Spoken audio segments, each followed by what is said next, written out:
Hello and welcome.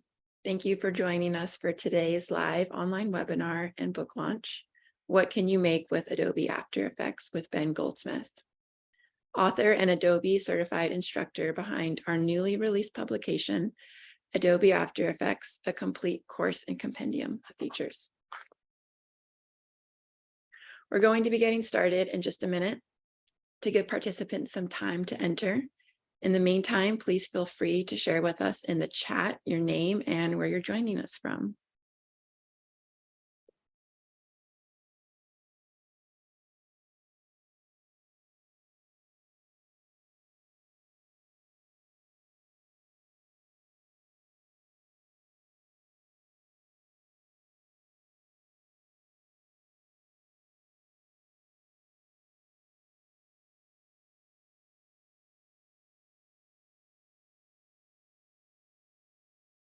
Welcome, everyone. If you've just joined us and you're here for our live online webinar, What Can You Make with Adobe After Effects with Ben Goldsmith, you've come to the right place. We will be getting started in just a minute. While we wait for more participants to enter the webinar, please feel free to share with us your name and where you're joining us from.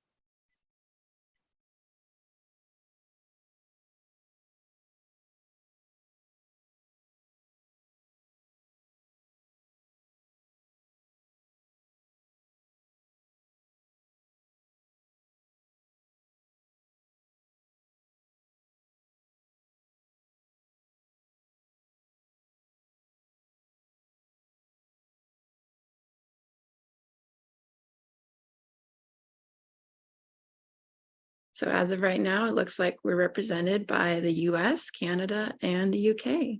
Welcome. All right, we may have some more participants who will be joining us in progress, but we're going to be getting started. A couple of things to note for those of you who are here. If you have to leave for any reason, we will be recording this webinar and it will be emailed to all those who register. Equally, if you have any questions during the webinar presentation, please feel free to enter those into the Q&A portion of your toolbar, and we will moderate those at the end of the webinar. Now for introductions, my name is Katie Walker. I am the marketing coordinator at Rocky Nook, and I am delighted to welcome and host you.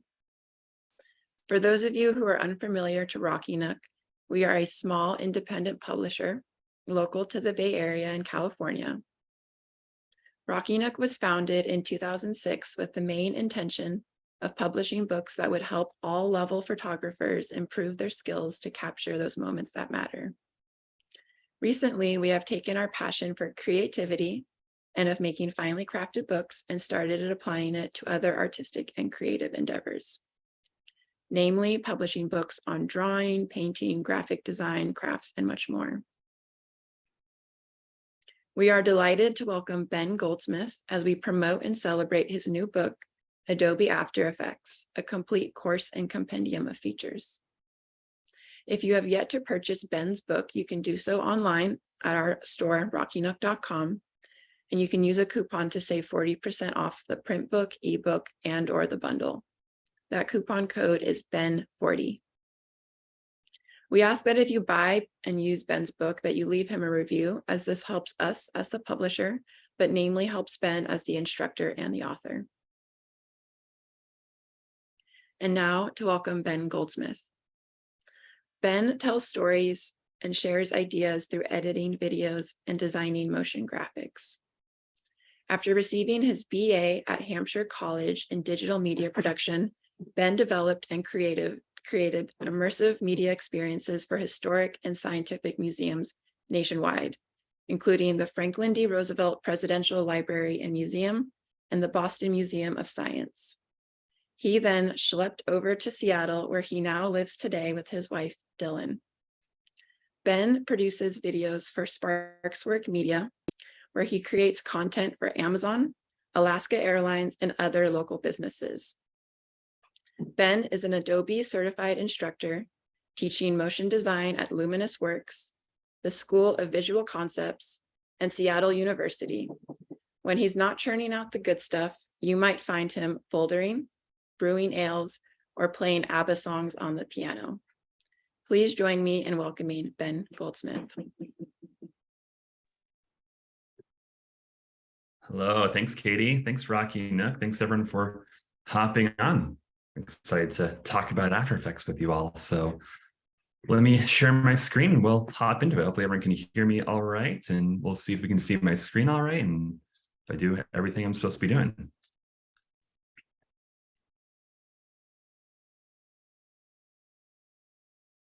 All right, so hopefully you can see everything and just give me a shout if something's not working, but hopefully we're up and running. So it's good to be, on Zoom and chatting with you all and talking about this book. It's funny to sort of write both wrote this After Effects book, and also the book on Premiere as well is my other one. And these are written in the pandemic, so there wasn't a whole lot of talking with anyone about this or really interfacing on these. So it's sort of nice to be able to talk about them and share them with other people and have sort of that feedback. So what I want to talk about today is After Effects and what it can do and what it is, because After Effects, unlike Photoshop, isn't quite a household name, right? Photoshop is basically a verb.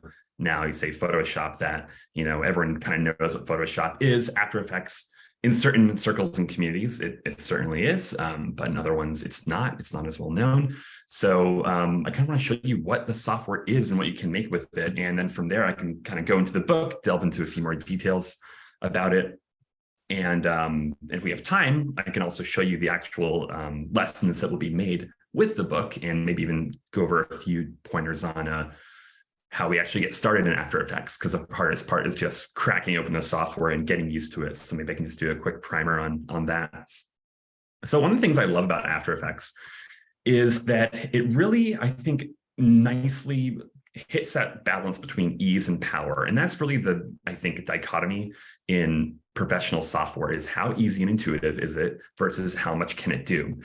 And it's always sort of a struggle, because we have easy software. iMovie and really TikTok and Instagram are actually sort of motion design video editing softwares as well. They're very easy to use, especially with like an Instagram filter. You press one button and then you can vomit a rainbow or whatever. There's no way that you can't not figure out how to do that, because it's right there and it's the one button. It's the easiest thing to do.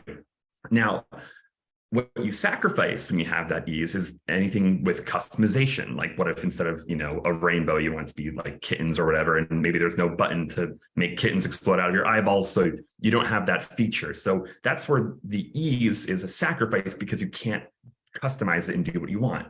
Now, if you want, like, say, lightning to shoot out of your fingertips, yes, that's like probably a TikTok filter. I don't know, I'm sure it is. It's one click. In After Effects, yes, you can do that. But it might take something like 3 clicks or 5 clicks, or you have to, learn more about the software to make that all happen. So it's great because, yes, you can do those things, but it involves a few more clicks to make it happen. But that power means you have that customization. You can make the lightning purple, or you can make it kittens, or whatever you want. So After Effects, I think, is in such a sweet spot in the software realm of being able to do so much. But that also means there's a bit of a learning curve with After Effects. I find it to be really intuitive because I've been using it for 10 plus years now. But I know a lot of my students, they've been reticent for a little bit to really actually get into it and learn it, because it doesn't quite have that super inviting interface. There's all these panels and there's different menus and things to click on. So you have to really kind of get your footing in the software to learn how it works. So it's not going to be iMovie. It's not going to be the new Adobe Express with all these presets, but that means it can do more. And it's also not quite as powerful as, say, the highest end pieces of somewhat comparable software on the market. Nuke is, I guess, the most powerful compositing software, but it's very expensive. And most people don't need to use all that power unless you're doing like Hollywood super high-end compositing. We're not going to talk about that today. We're going to talk about what we as regular people can actually make with After Effects and do with it in our living rooms. And only, it's only what, a 400 or so page book, as opposed to the Nuke book, which would probably be, I have no idea, but probably a lot longer. So we can get started and get going with After Effects. And I usually teach this in 2 full day workshops. You can really get up and running with it. So let's get into it, what After Effects actually is. So on the outset, After Effects is animation and special effects software. And I'm going to talk about kind of the dichotomy between After Effects and special effects. What's the difference? What's the overlap, and what these things mean? So when I talk about animation, animation is a huge, broad category. Any video with movement is animation. This, PowerPoint I'm showing you is sort of an animated video as well. And there's several subcategories of that. So animated art is a subcategory of animation. So that's basically just, I sort of consider art just sort of art for art's sake. Maybe it's not really even telling a story. Maybe it's just something beautiful, just some abstract, images or patterns. That's animation. Also, obviously, we have like Disney and that type of animation. That's a category of animation. A lot of what I'm going to talk about today is also motion design, which is another subcategory of animation. We'll get into that a little bit, but basically motion design is animation that sort of has more of a purpose. It kind of conveys information. And also we have character animation. So that would be animating a creature or a person or like a character who is then either delivering information or telling a story or talking or doing anything like that. These are all sort of the animation side of After Effects, that whole category. After Effects is also special effects software. And so special effects in animation, there's a huge overlap there. Animation can be special effects and vice versa. But when I talk about special effects, I'm talking about basically incorporating stuff into video. So if there's video involved and, that is like something you shoot on your phone or a camera, and then you're adding stuff to that video, that's sort of in the category of special effects, but it's nebulous. But let me dive into these a little bit more and first talk about special effects, because I think for most people, that's a little bit more straightforward and things we've definitely all seen before. And when I first started learning After Effects, I wanted to make action movies and like guns and explosions, and that's sort of the special effects side. So let's talk about what After Effects can do for video in the special effects department. So really special effects, I kind of think about After Effects as sort of Photoshop, but for video. So you can import video footage and you can add or change things to your videos with tons of effects. For example, sort of this example here, making this building move, that whole side of things, the video side, that's special effects. So one of the primary things, or kind of like a great way we start with special effects, a very, very important tool that you've probably heard of and seen before, is the green screen. So the green screen is when you can basically shoot something in front of a green background, and then you can easily get rid of that background and replace it with something else. So I don't know if you've seen, hopefully you have seen the video where someone inserted their cat into the movie Titanic. And a lot of that is shot on a green screen. So here's footage of a cat shot in front of a green background. Here's the background plate. And with the green screen, what you can do is, in theory, in one click, it's probably going to be a couple of clicks, but in one click, you click and you get rid of the green. That's really one of the first tools in a lot of special effects software, because you want to get rid of the background to have separate elements combined into one. So After Effects has a green screen plugin called Keylight, which is awesome. And you can easily just, get rid of your green background and then take your video and put a different background behind it, or place characters and put them somewhere else. And there's also another effect going on here. You can see in this sort of second phase that not only is there's a green screen effect, there's a second effect where he sort of adds like that distortion on the edges. That's another turbulent effect to kind of add it, make it look like the fur is being flapping around in the wind. So those are examples of video effects that we've seen before. And if you haven't seen the cat in Titanic, it is, I think, one of the funniest videos on the internet, and it uses lots and lots of After Effects. So green screen is an important component of special effects work, and After Effects uses that. Another part of special effects is a realm called compositing, and green screen is actually technically part of compositing often. What compositing is from Wikipedia, the process or technique of combining visual elements from separate sources into single images, often to create the illusion that all those elements are part of the same scene. So here we have video footage of a street, and we have these orange boxes that are in this scene. And the artist here made it look like the orange boxes are part of the footage. And there are many different techniques, some a little bit subtle, but all kind of important to sell the illusion. Now, you might notice that there's this orange glow on the ground. at the bottom of the screen. That kind of makes it look like the orange boxes are physically present within the scene, and sort of sells the look of it, right? As if these boxes were in this scene, they would cast an orange glow. So compositing is sort of that element of making things look like they are all shot in one camera in one space. And for example, if you have a green screen, part of compositing might be to add like lights and reflections and change the color in a way that makes everything look integrated. So compositing is a huge part. Another thing that's going on in this shot in particular is a really cool feature that After Effects can do called camera tracking. So this is footage shot with a real camera, but you then have to track the camera. That is, take your footage and then After Effects can analyze it and basically recreate the camera, recreate the movements of the physical camera that was used to shoot this, and recreate that camera inside After Effects. That way, these orange boxes, which are digital and fake and added in After Effects, follow the movement of the camera in real life. So camera tracking is taking, converting the real life movement into After Effects movement. So your 3D objects within your composition move as if shot with the same camera. If you just added a rectangle to the scene and you didn't add camera tracking, the scene would be moving, but the rectangle would be sitting in one place, right? But if you incorporate it with camera tracking, it moves with the camera as if it's part of the scene. So After Effects can do that as well, camera tracking, which is often an important part of compositing to sell the look. So here's a time lapse of someone who, someone on Reddit posted this, of their After Effects workflow. And it's a cool example of using green screen, using camera tracking and special effects within After Effects to make a news promo. So the first thing we saw there off the outset was just people shot in front of a green screen. And like the guy in his cat, he used the green screen effect, the key light effect to remove that background. And now we have the people cut out, which you can then place anywhere. And I know there's a lot going on here. This isn't all going to land right now, but I think it's kind of cool to see the workflow where we started and how it ends up. So this person is using the After Effects tracker, the camera movement. Here's some motion design, some text effects, and it's all going to come together. At the end, he's got some lighting, and I think he's going to use a lightning effect in just a second, which everyone loves the lightning effect. There we go. And incorporating the whole thing and making it all look like a cool news promo. So I'll play that end result again, because I think it's really cool to see how it all comes together. Just getting all that and adding all these effects plus footage. This is, special effects inside After Effects combined with tons of other effects and things going on to make this really cool and sleek promo. And again, it started with green screen.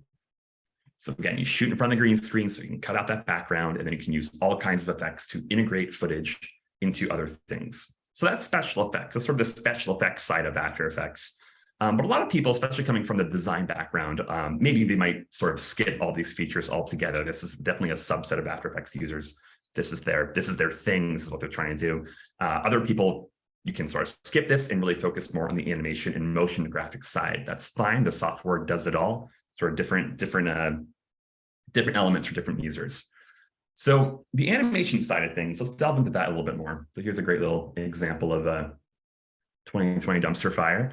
So animation, like I said, we have animated art, and that is, to me, just animation for animation's sake, just making something that lives and breathes on its own, or perhaps an animated film, which I differentiate from motion design. This is not to say that motion design is not artistic or motion design is not art, but to me, the sort of the idea behind motion design is that it's animation that is designed to tell the viewer something. Basically, we think of graphic design, and again, I'm not saying graphic design is not art. However, the purpose of it is to convey information. So motion design is really graphic design in motion. You're telling data, or you're sharing something, you're visualizing a graph, a data, or something like that.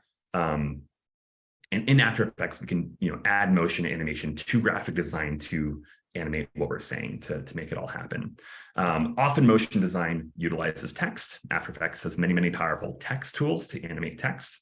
And I think one thing that I'm really appreciating in a lot of TV shows these days is the opening credit sequence, I think, went away for a little bit. It's kind of coming back. So opening credit sequences where you see actors and actresses' names, and they come on screen. That is motion design. So it's conveying information, it's using text in a creative way. And I love a motion and animated opening credit sequence. I think they're so fun to watch. So that is a type of motion design that we've all seen before. And I'll show you a few examples in just a minute. And like I said, character animation is another subset of animation where we have a person or a creature who's delivering information. I guess kind of the downside of a lot of character animation in After Effects, a small shortcoming is that After Effects can do some character animation out of the box. And when I say out of the box, I mean just the default software by itself. You can do some basic animation, but a cool thing about After Effects is it allows you to buy, or sometimes they're free, or incorporate these other plugins, that is other pieces of software created by people who are not at Adobe. And you can leverage things that After Effects can't normally do on its own. So a lot of character animation, you are probably utilizing plugins that maybe come separately, but After Effects is powerful in a way that even if something doesn't quite have that feature inherently, there are many designers and developers who create software. They will see a whole, oh, wouldn't it be cool if After Effects could do this? And they looked at it and said, oh, After Effects could use a few character animation tools and elements. So if Adobe doesn't have it, someone else might. So there is very, very possible and really cool to do character animation inside of After Effects with these extra plugins. I'll talk about that in just a second. Let's look at a few examples of each of these categories and sort of see what we can do inside After Effects. So I'll start with an example of just some art, something that's just really telling a story, not motion design, but just something that kind of exists to be something that lives on its own, I suppose.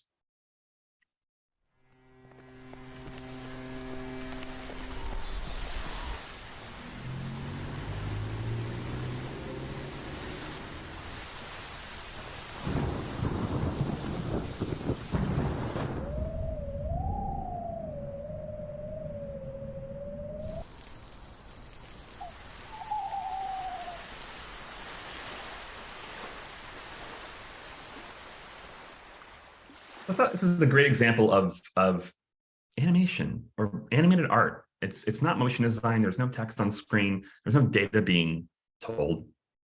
It just kind of exists on its own. And this was animated in After Effects, and likely, I can't say for sure, but probably either designed in perhaps Procreate or Photoshop, and then brought into After Effects for the animation itself. So you can take these things and other pieces of software, bring them into After Effects, and add the motions. We have obviously that moving light, the cars, the leaves, and some cool effects like these little sort of dusty lens flares that float in the foreground. The water is moving. That's probably a distortion effect within inside After Effects to add motion to this. The rain, there's an awesome rain effect inside After Effects. So this is an example of animated art.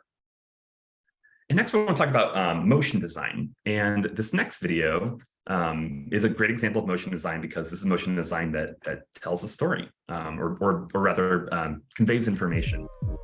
This is a student of mine made this after from Seattle University, and after a quarter of work taking my class, she developed this. I think it's so cool. I'll let it play for itself.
This is an example of motion design because its motion is being used to convey the information. So we have some text animation going on here. Obviously, these elements are being built on and added. And as a teacher, I just loved it.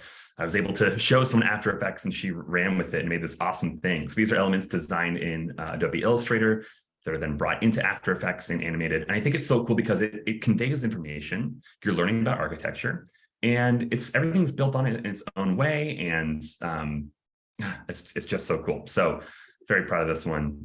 Not that I can really take credit for it, but I'm going to take a little bit of credit for it because I helped, I suppose. So yeah, motion design, it's having animation that helps you learn something and teach. I'll do another example of motion design because it's not always something that people are aware that they've seen a lot of it, but it does exist in many ways. So here's one of my favorite motion design pieces of all time.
Now, there's, I think, so much to dissect in this video. But one of the things that you start to think about when you start motion designing is using motion to convey feelings. And so here we have, I think, this sequence in particular: delight, surprise, love, connection. These are circles on screen, white and black, the only colors we're using, but it's the movement of the circles that conveys the feeling. The way the ball moves in delight, the bounce, the speed with which it moves, the velocity, the way it squishes at the bottom and sort of elongates in mid jump. To me, that's delight. They almost don't even need the words to convey it because it's there, it's on its own. The movement shows delight. And things like in the beginning here, even this joy sequence, again, in an abundance, the way the circles land and bounce heavier on the abundance, it makes them feel like they're heavy, they're weighty, because they land harder. They don't bounce as much in the abundance part as they do with the joy part. Here they're bouncy and squishy and move up and down. Joyful. Abundance, here they're heavy. So motion designers think about their movement. They think about how things move across the screen and the way that they get from point A to point B and the way they stretch and squash and elongate. It gives a sense of physicality to the objects, even if they're just abstract circles. And I think that's what makes it really, really shine. So this, I think, is a great motion design example. Coming up, next one I'll show you, this is an example of something that I produced, and this is an example of character design, just to sort of show you what character design looks like. This is a video I produced for Amazon, and here we have a character who explains something to you. I'll just show you a segment from this video, not quite the whole thing. Hey there, I'm Emma. I'm so glad you're here to learn more about career choice. Maybe you've been thinking about your future, perhaps picturing yourself in a new career, a different job at Amazon, or even somewhere else. Or you're looking to finish your degree or excel in your current role. There are so many possibilities, and Amazon wants to help you succeed in whatever you choose to do. That's why Amazon created the Career Choice Program, to empower you to learn new skills for career success at Amazon or wherever your career leads you. It goes on much longer than that, but I'll stop it there. So in this one, there's a character on the website, and we wanted the character to come to life. And so this is an example of character animation in which we have a fully animated, articulated character who can talk, and her mouth moves, and her head moves, and the whole thing. So it's I think what works about this one is because you have this sort of connection to the character. I think you know, seeing someone speaking, especially a stylized cartoon version, I think helps with viewer engagement, because you can, you know, identify with the person.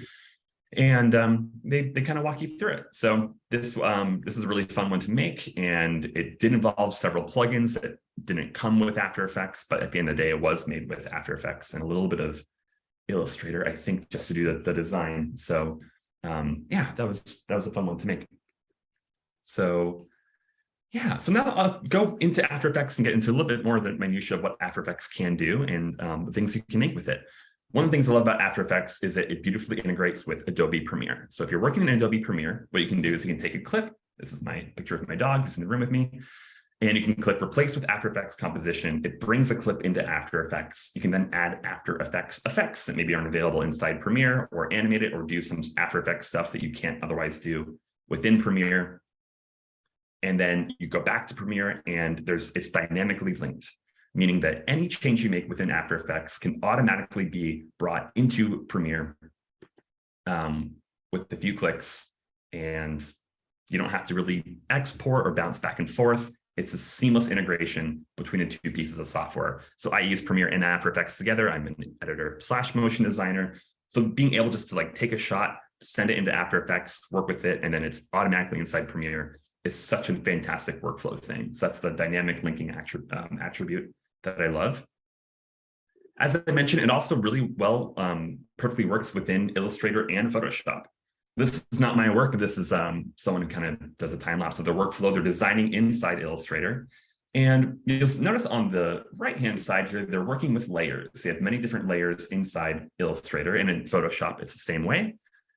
If you have layers in Illustrator and Photoshop, After Effects can import your Illustrator or Photoshop file and maintain the layers as separate layers, meaning that with things that are different layers, you can move them in different ways or animate certain things. So this artist is basically taking time and care to make sure that the different things they want animated are in separate layers. You can see them being brought into After Effects now here, converted, use it into the 3D component, and adding a 3D camera. And then at the end, they're going to add some camera parallax motion using the 3D thing, which we'll see in just a second, to create this. So adding animation to their Illustrator file to add motion to their Illustrator, to their illustration. So both Photoshop and Illustrator can preserve layers, easily import, and then you can then edit them further inside After Effects. After Effects also lives within two worlds. It lives in both the raster and the vector world. And if you know what either of these mean, you know that raster is basically anything to do with pixels. That's sort of like the Photoshop side of things or video. It can work with stuff made out of pixels very easily, just like Photoshop documents, and animate them. And it can also easily work with raster. That is stuff either made in Illustrator, or you can make it directly inside After Effects. And the difference in raster between raster and vector, vector means it's not made out of pixels necessarily. It's really made out of a series of points. And After Effects can import that vector data, that series of points, and then you can animate it inside After Effects. So here, we'll ignore the Illustrator side for a second. This is vector data inside After Effects. This mouth is a shape, and we can animate and manipulate the vector data points so that the mouth moves, and we get animation with different articulations of the mouth. So whether you're working in Photoshop and video, that's sort of the raster side, you've got that. Or if you're working exclusively in vector, such as the character design I showed you earlier, or those, really anything made in Illustrator or made inside After Effects, you can then edit and animate the vector data, which is super cool. So again, that's sort of the two different worlds that After Effects lives in. So that's a quick peek of what After Effects can do. I'd like to now shift gears a bit and talk about the book, which I'm really happy about and really excited about the book. And it's part of the course and compendium series. The full name is After Effects, a complete course and compendium. And it's called this because it's a book in 2 parts. The first half of the book is a course, and it's 6 chapters, 6 lessons that introduce After Effects, assuming you know absolutely nothing about the software. And if you do know a few things already, I'll speed you along, but I don't like to assume anyone's done this before. So it's starting from square one, and it builds off in a really simple way. And the lessons build off each other step by step. You can download the assets when you purchase the book. There's a link to download the lessons so you can follow along with every single step along the way and work side by side as if I'm in the room with you with each list, each step. Your screen will look like, you make sure your screen looks like the page, and you follow them to a T. And these 6 lessons will teach you After Effects. When you're done with that, the second half of the book is the compendium. That's 8 chapters of really everything that the book or that After Effects can do is distilled into the compendium. And that's meant to be a desk reference. It's something that you can keep on your desk and use as a reference for later. If you think like, oh, right, how do I make a mask again? Or what's the name of that effect? Pretty much every single feature inside the software is in the compendium. And I've used it myself. I know I wrote the thing, but I'll be like, oh, wait, what's the name of that effect? And open the book and you can find it. So nice thing about the book is the lessons are marked with these purple pages, and then the compendium has these 8 sections at the end. So it's well organized, and you can, learn from the ground up. So the 6 lessons that you learn, I'll kind of go through sort of, you'll, I think, see sort of where you start and where you end up. So the first lesson of the book is layout and basic animation. I know this is not the most dramatic thing to watch, but you're going to start off with animating this little alien moving. And this is an introduction into animation, which is really keyframing inside After Effects. Keyframing means taking something and changing its value. In this case, we're changing the position value of the alien. So we're going to import, learn how to bring stuff, bring an Illustrator file, bring the Illustrator file into After Effects, work with layout tools. How do we rearrange things? How do we move, scale, and rotate? And then we move on to animation, basic animation. It starts at square one. This is how you make something move in After Effects. A little bit of editing, pretty foolproof, just getting your feet wet in the software. Chapter 2 is when it's still on animation. Advanced animation is really making animation look better, I suppose. So, this career, this sort of this vine grows up, and there's a little bit of a bounce that kind of is harkening a little bit back to the Apple video with that joy and the abundance and love. So using keyframes to make them do what you want. So giving a little bit of a bounce to this plant element, making it kind of have some character to it. We talk about parenting, in which we link the animation of these little plants, these ferns that grow alongside it. Those are separate layers, but we want them to move alongside the plant. So that's parenting, linking animation from one thing to the other. And then we also copy and paste the animation. So we're not animating every single leaf. There's, I think, 8 of them. That would take forever. So we basically animate one of them and then reuse that animation to speed things along. And then, of course, obviously, we've got text on this one as well. How do we animate text? So we have the letters coming in one at a time. So starting with text animation on this one. After this, we start building from scratch. Chapter 3 is shape layers, and shape layers is creating your own vector data from scratch inside After Effects. So you're going to be building the smiley face. There's no downloadable assets for this one because everything will be built yourself. So how do you build shapes? How do you build characters, build charts and graphs? All the same tools. It's really sort of like mini Illustrator inside After Effects. Gradients, shapes, and then animating them, making them move, which is something Illustrator can't do. So not only are we building this sort of smiley face, but we're making it move, making it say wow. We're customizing our own shapes and starting to add some effects to that wow. Sort of that little sheen you see on it is a simple little effect we've added to the wow. And of course, we're animating it being written on. This chapter does have you write the word wow in cursive using the pen tool, which for some might be very difficult. I know cursive is it's, I don't know, is cursive still a thing that's being used? If you don't make it perfect, that's fine. This is just for you, but you can also follow along and try to do your own cursive wow if you want to. So this is where I think this is like the fun stuff. I love designing characters and animating them inside After Effects. Chapter 4 doesn't maybe look as impressive as the one before, but this is really, I think, a good organizational one. The first thing we're going to do is look at masking. So this photo of my dog was a full-size photo, but we're going to have to sort of cut her out or make a mask, which is a term used in Photoshop, but we can use a Bezier tool to draw an outline. So we eliminate the background and put in a different background. So we'll see the background, this illustrated element behind her is from somewhere else.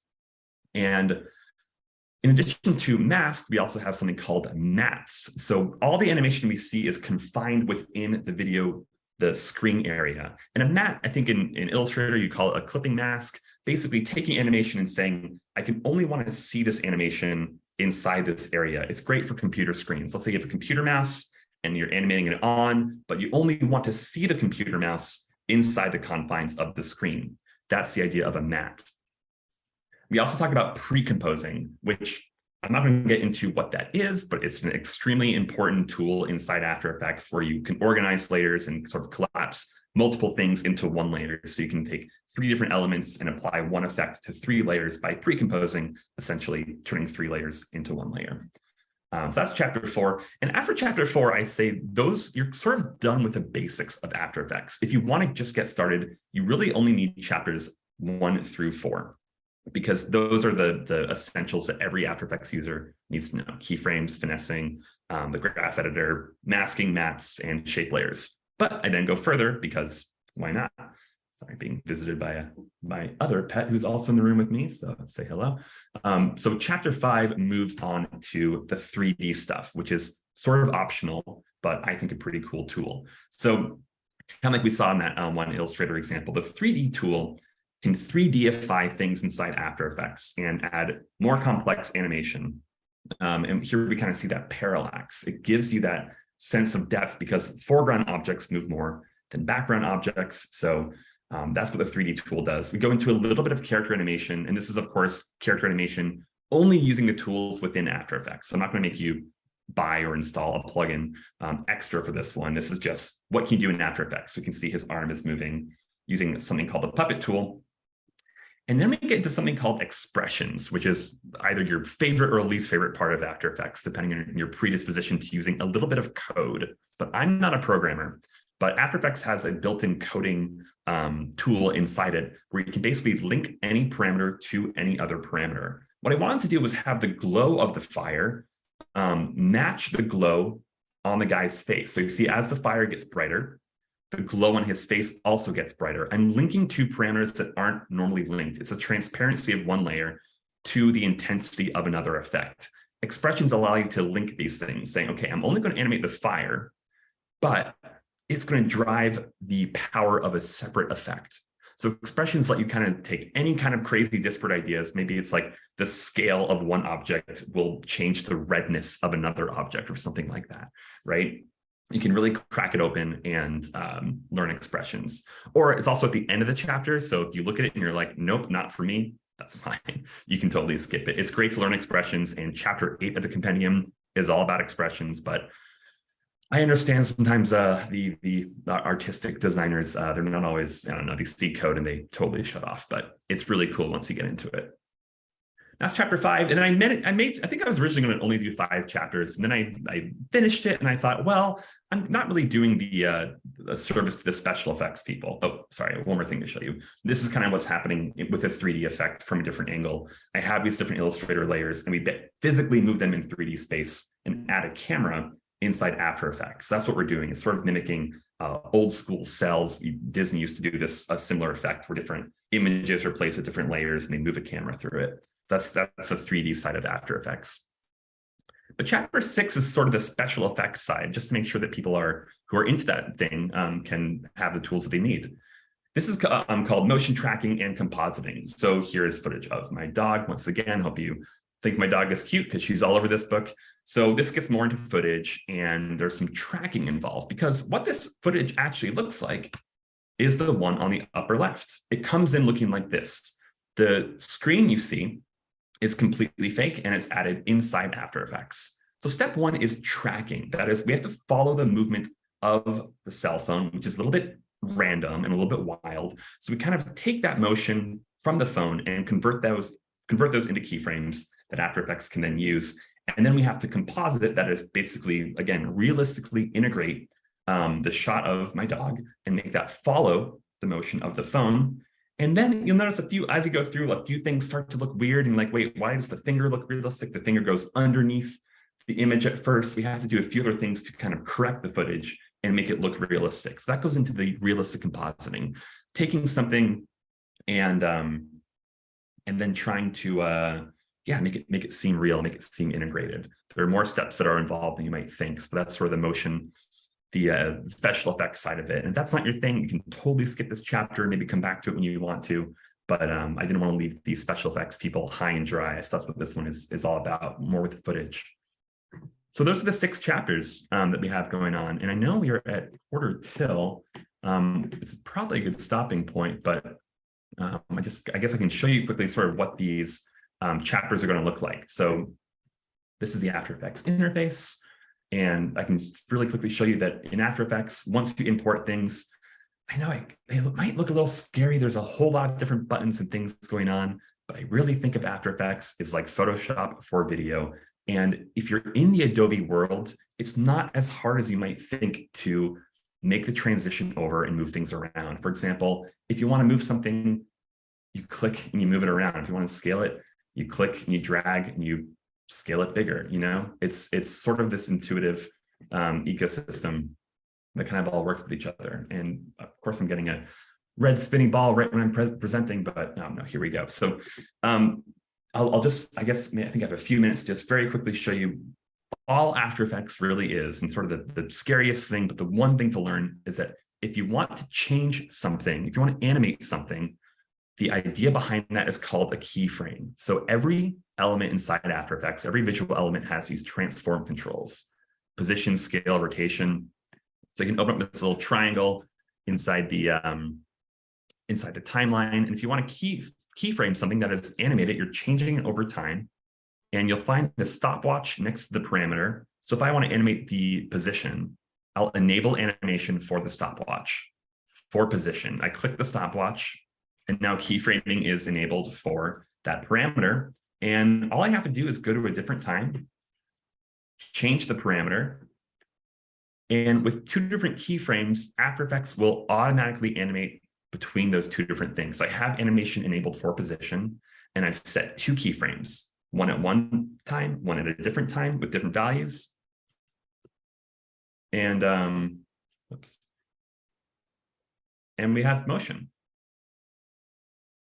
That's really the basis of everything inside After Effects, is applying a keyframe. We're changing the value of one thing to something else at a different time. At the most basic level, it's something like position, or maybe it's rotation. I can turn rotation and make this guy wiggle a little bit.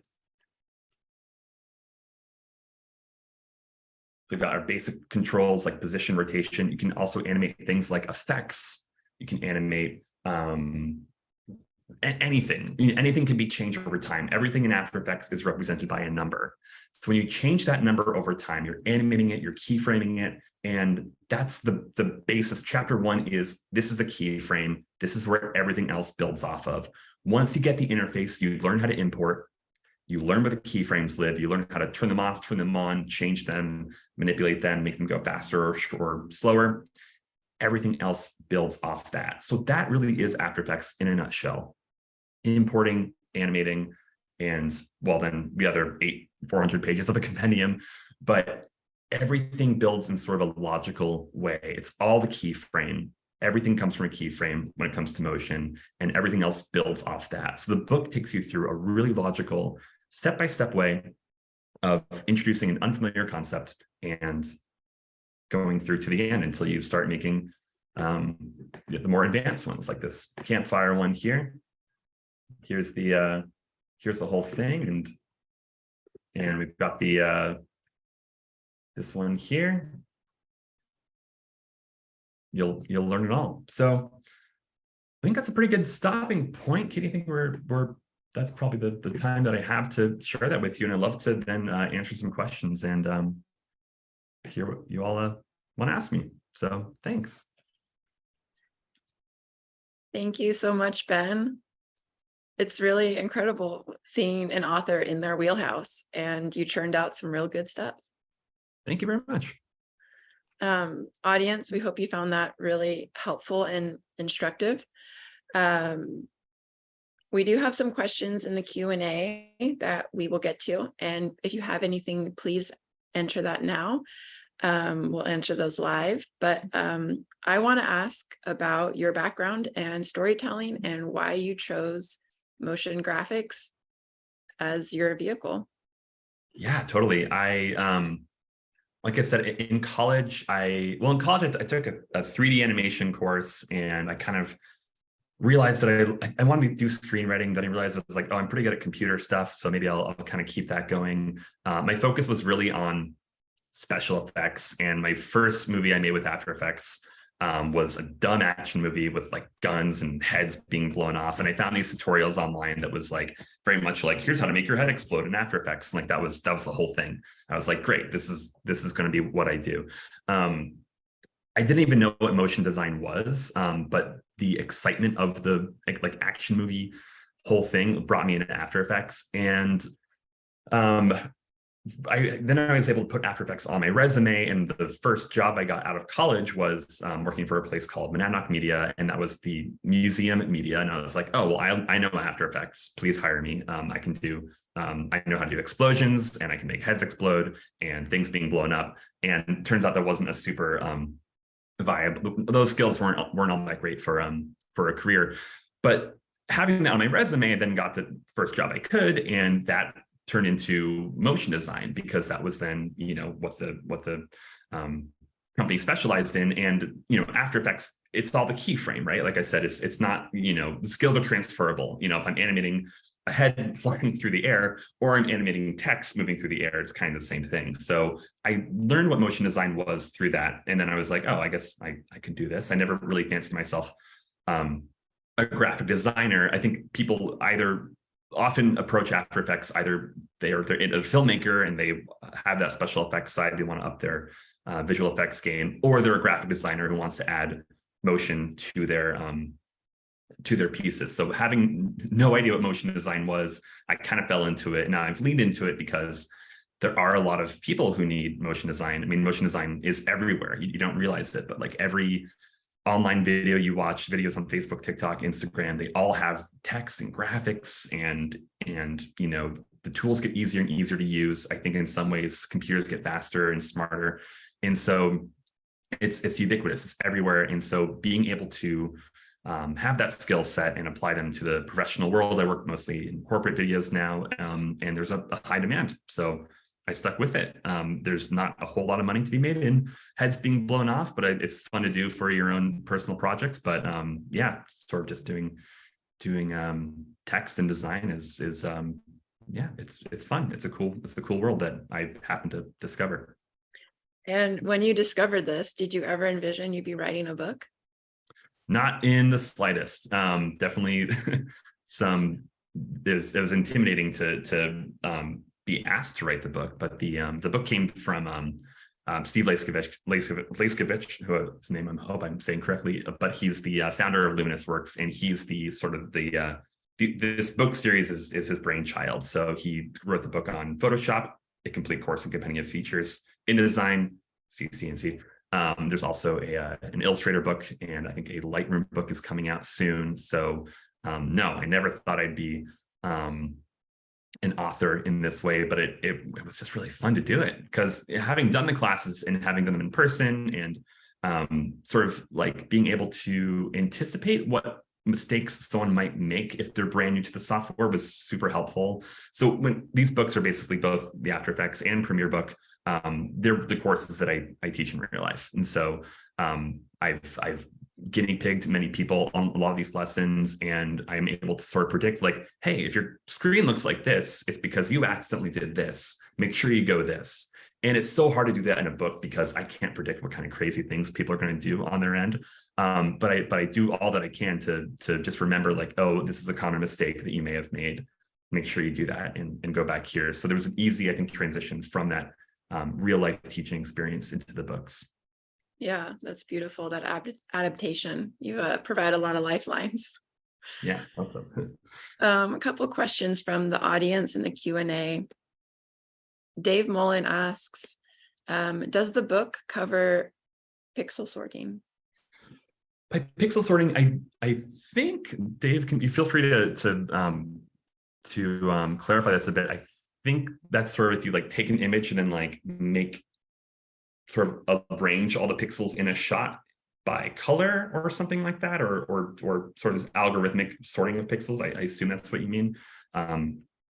That I believe there is a plugin for After Effects that does that, and I don't think that there is one out of the box. But I think that if there's if you just look up After Effects pixel sorting, I don't cover plugins that aren't included in the software really. So but it does exist, and I'm sure there's documentation online for it, for the After Effects pixel sorter. So if that's what you mean, then it exists. The book doesn't cover it, but once you have the foundations, you learn how to apply an effect. It's one of those effects, but you just have to find it somewhere else. Yeah, a homework assignment, if you will. Yeah, but extra research. So this is a question from Roger. What capabilities are in common between DaVinci Resolve and After Effects? How are they different? DaVinci Resolve is, for those who don't know, DaVinci Resolve is a brand new video editing system. Well, it's sort of started as a color correcting software, but people are also using it to edit videos. And it's pretty cool. It's very powerful. I haven't done a lot with it myself, but I know people are very excited about it. DaVinci was created to first to be color software, just to like finesse color. I would say DaVinci and Premiere would be a more comparable comparison, because it's all about kind of taking your video clips and manipulating them in a way really more on the color side, and with some effects as well. You know, you can edit a whole thing in DaVinci. The thing After Effects doesn't do very well is that it's not a video editor, because Premiere is the thing in the architecture in the Adobe system that edits the video. So if you're taking clips, finding your start points and your end points, laying them all out in a timeline, you can do that in After Effects, but it's not as elegant as it is in Premiere. So, you know, both Resolve and Premiere can do some editing. On the effects side, there's a lot that we have in common, because both Premiere and After Effects and Resolve can all do a lot with color. People are excited about the Resolve color tools, but I know that both After Effects and Premiere both have the Lumetri color plugin, which is a whole suite of color correction tools that exist inside of Premiere and After Effects. And you can also talk to each other. You can apply a clip in Premiere. You can put the Lumetri effect, move it to After Effects. The same effects will be applied. So they both have color correcting capabilities. One thing that Resolve does not do, at least as far as I know, is that it's not going to have the motion design capabilities that After Effects has. I'm sure you can do some basic text and basic animation, I assume, but making like a fully articulated character or a motion design piece that's all graphics, you wouldn't want to do that inside Resolve. Maybe someone does, but it's not what it's made for. So I think it's a cool tool it's a cool new tool that people are using. But it's also, the downside of Resolve is that it's not integrated into the Adobe workflow the way that Premiere and After Effects can talk to each other. I can right click a clip in Premiere, send it to After Effects, and then they're dynamically linked. Resolve doesn't have that. It's not made by Adobe. So it's a cool tool, and I encourage people to check it out. But there's something really nice about just staying within the ecosystem and having everything all connected. Beautiful. Thank you. Works. Those are our audience's questions. Great. Thank you so much, audience, for your participation. Thank you, Ben.